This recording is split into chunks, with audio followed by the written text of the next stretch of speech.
All right, welcome in everyone. Ready for another deep dive. Let's do it. Today, we're looking at something pretty important. We're talking AEDs, automated external defibrillators. That's right, those life-saving devices. Specifically, two different models, the iPad SP1 and the iPad SPR. Both from CU Medical Systems. Yeah, and we're going straight to the source, right from the product pages and the specs. Absolutely. We want to make sure we're giving you the straight facts, no fluff. So what's the mission today? I think for everyone listening, it's to understand what makes these two AEDs tick, how they compare, what's different, what's the same. Because at the end of the day, you want to be informed. Exactly right. When it comes to choosing an AED, knowing the ins and outs can literally be the difference. Absolutely. So let's go with the CU Medical iPad SP1 first. This is a semi-automatic defibrillator, and it's really designed for, kind of your typical places you might find an AED, public spaces, workplaces, gyms, malls, you name it. Right. Think pools, factories, anywhere you might have a lot of people. Places where you just want to be prepared. Exactly. And one thing that stands out about the SP1 is, well, you know how during CPR there's that pause? Yeah. So this one, they've got it down to 6 seconds. 6-second pause. Oh, wow. Now, that might not seem like much, but trust me, when every second counts, that's huge. Oh, yeah. Keeping that blood flow going is critical. And speaking of critical, this device is also built tough. Works in low temperatures, which, think about outdoor installations or unheated spaces. It's got to be reliable. And get this, it can actually be used on wet surfaces, even metal. Really? Yep, they've designed it with that in mind. Wow, that's impressive. Didn't even think of that. See, these are the kind of details you got to look for. And it meets that military standard, the MIL STD 810G. Oh, yeah, which tells you something about its durability. For sure. Like, if it can handle what the military throws at it, it's probably good for most situations. You got it. Now, I'm curious about the actual usage. Like, how loud are the instructions? I mean, if it's a chaotic situation. Oh, they thought of that. The SP1 actually adjusts its volume automatically based on the ambient noise. So if it's loud, it gets louder. Smart. Yeah, got to make sure those instructions are clear. Yeah. And there's the pediatric mode. Oh, right, for kids. So easy to switch. It's a flick of a switch. You're good to go. No need to change the electrodes or anything. Oh, that's convenient, especially in an emergency. You don't want to be fumbling around. And it comes with a 5-year warranty, right? 5 years, yep. Gives you some peace of mind. For sure. Now, when you get this thing, what's actually in the box? Okay, so you get the AED unit itself, obviously. Right. Then you get the battery. It's CUSA 10103BB. That's the code for it. And it's a 5-year battery, so you're set for a while. Okay. You also get universal electrodes, model number CUA 1007S. These are the things that actually deliver the shock. Gotcha. And, of course, a carrying bag to keep everything together. Nice. Organized. So what about the power? Like, how much energy are we talking? For adults, it delivers 150 joules. For children under 25 kilograms, it's 50 joules. At 50 ohms? At 50 ohms, yep. Okay, so that's the standard resistance, right? Just to make sure it delivers the right amount of energy. Precisely. And it uses an EQ biphasic waveform for the shock.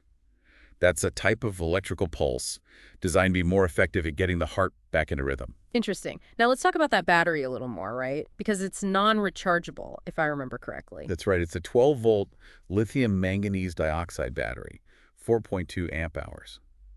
Non-rechargeable, but it's good for about 200 shocks at that 150 joule level, or about 8 hours of continuous operation. Okay, so even though it's non-rechargeable, it's got a decent lifespan. What about the electrodes? We talked about them being universal, but are they reusable? No, these are single-use electrodes. Got to replace them after each use. Model CUA 1007S specifically. Okay, good to know. What about the size of this thing? Like, is it bulky? Is it portable?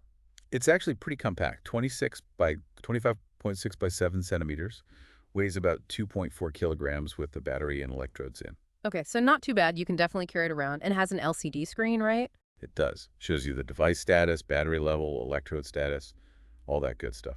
Nice. Keep you informed. Any other features that we should be aware of? Well, it does automatic self-tests daily, weekly, and monthly, just to make sure everything's working as it should. That's important. Got to be reliable. Absolutely. And if it's used, it can actually log data from up to 5 events, each up to 3 hours long. Wow. That's pretty detailed. And where's that data stored? On an external SD card. Okay, makes sense. What about protection against, like, dust and water? It has an IP55 rating. Okay, and remind me again what that means. So that means it's pretty well protected from dust and can handle some water spray, the occasional splash or something. All right. I'm not going to survive a dunk in the pool, but good for general use. And we actually have a user review here from someone named Jan N. Sounds like they had a good experience. Let's hear it. They describe the iPad ST1 as reliable, easy to use, so it gives them a sense of safety, especially in public places. Always good to get that real-world feedback. Absolutely.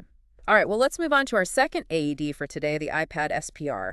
This one is also semi-automatic, but I remember reading that it's even more compact and lighter than the SP1. Oh yeah, this one comes in at just 2 kilograms. 2 kilos, that's pretty light. They've really focused on making it portable and easy to handle. And I remember seeing something about a higher IP rating on this one, too. You got it, IP66 on the SPR. So what's the difference? Okay, so IP66 means it's totally dust-tight, and it can handle powerful jets of water. So basically, you could say it's pretty much waterproof. So it can handle some serious environments. Oh yeah, much more rugged. Yeah. They specifically mention mining, energy, all kinds of tough industries, even places like pools and water parks. Interesting. So it seems like this one's designed for a bit more of a rough and tumble environment. And is it still user-friendly? Definitely. They emphasize that it's designed for both experienced and inexperienced users, and it also meets those ANSI GF80 standards for ECG analysis. Okay, that's good to know. So what about the contents of the package? What do you get with the SPR? Okay, so you get the AED itself, a 5-year battery, which is the CUSA 2006 BB model. You get universal electrodes again, but these are CUA 1904S.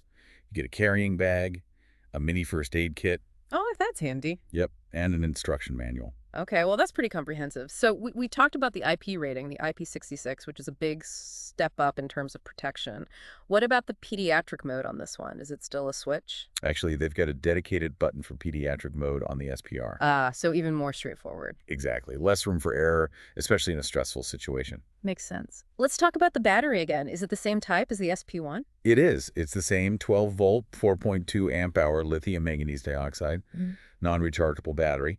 And like the SP1, it's good for around 200 shocks at 150 joules, about 8 hours of operation. Okay. But they also specify it can deliver 150 shocks at 200 joules, which would be about 6 hours of operation. Oh, interesting. So it's got a bit more flexibility in terms of energy output. And what about the electrodes? Are they reusable on this one? No, still single-use, but the model is different. It's CUA 1904 for the SPR, Right. but still universal adult and child. Got it. And same defibrillation parameters, 150 joules for adults, 50 for kids. That's right, 50 ohms. Same EQ biphasic waveform. Okay, consistent.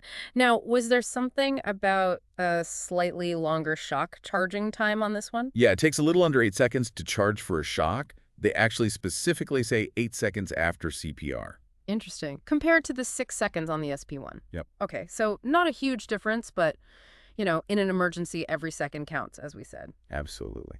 All right, size and weight, I know it's lighter, but what about the actual dimensions? It's 24 by 23 by 7 centimeters. Okay, so definitely more compact than the SP1. And it still has an LCD screen, right? It does. Shows the battery and electrode status. Pretty straightforward. And same with the voice prompts. They're in Polish, right? That's what the specs say, yes.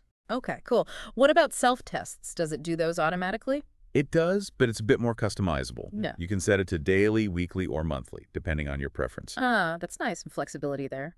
And how about data storage? It has internal memory for 5 events, each up to 3 hours long. But you can also copy that data to a USB drive. It uses the FAT32 file system. Okay, so a bit different than the SD card on the SP1. Right. And we also have a user review for this one from Skryzaipas, and they really highlight its reliability and ease of use, especially in those tougher conditions. It seems to be living up to its rugged reputation. For sure. So stepping back a bit, let's talk about the company, CU Medical Systems. They're a South Korean company, and they seem to be really focused on making these AEDs, these life-saving devices, as accessible as possible. They really are. They've got a global presence, well-respected in the medical field. And a ton of certifications. FBA, JFDA, ISO 901.200, CE Mark, KT Mark, EM Mark. They're not messing around. No, they're definitely committed to quality and safety, and it seems like their mission is to really empower anyone to use these devices, whether they're a medical professional or just someone who wants to be prepared in case of an emergency. Yeah, those clear voice prompts, the automation, it all adds up to making these AEDs as user-friendly as possible. Definitely. So let's kind of sum it up here for everyone listening. What are the real key takeaways, the big differences between these two models? Okay, so the SP1, it's got that super quick 6-second pause during CPR. And the ability to switch to pediatric mode without changing electrodes, that's a big plus. Right. And the SPR, it really shines in the durability department with that IQ66 rating. If you're in a tough environment, that's the one you want. Plus, the bonus of the mini first aid kit. Good point, yeah. And we should mention the SPR has a dedicated button for pediatric mode, which some might find easier to use, and it uses a USB drive for data transfer versus the SD card. And the slightly longer shock charging time. Yep, 8 seconds versus 6 on the SP1. But it's important to remember, both of these AEDs, they're semi-automatic, they use the same type of electrodes, they've got a 5-year battery life, and they deliver the same level of energy for adults and children. So they're both capable of saving lives. Exactly. The choice really comes down to the environment, the users, what are their specific needs and potential challenges. So that's our deep dive on the iPad SP1 and the iPad SPR from CU Medical Systems. Hopefully now you've got a better understanding of these devices, their strengths, their differences, and how to choose the right one for your situation. Yeah, knowledge is power, especially when it comes to life-saving equipment. Absolutely. And here's something to think about as we wrap up. When you look at your daily life, the places you go, the places you work, which of these features, that rapid CPR resumption or the extra environmental protection, which one feels more crucial to you? It's a good question to ask yourself because the answer might surprise you. It makes you think about the real-world implications, right? Exactly. All right, everyone, that's it for this deep dive. Thanks for joining us. Until next time.